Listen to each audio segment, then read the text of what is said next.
Are you tired of dealing with posts and notifications from unwanted individuals on the Threads app? In this short tutorial, I will show you exactly how to block someone on Threads and prevent unwanted users from accessing your profile and threads. Just make sure to watch this video until the very end to understand the tutorial properly. To get started, open up the Threads app and then find the person that you want to block. You can search for them or find them on the home page. Once you've found them, tap their name and go over to their profile.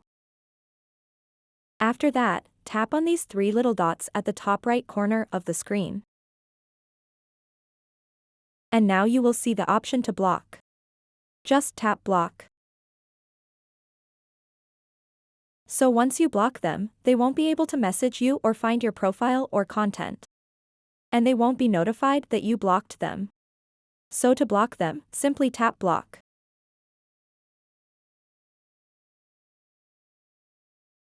So that wraps up this tutorial. If you have any questions about this whole process, please let me know in the comments section below. And if this video helped you out, please give it a big thumbs up and subscribe to this channel for more tutorial videos like this one. Thank you so much for watching and have a good day.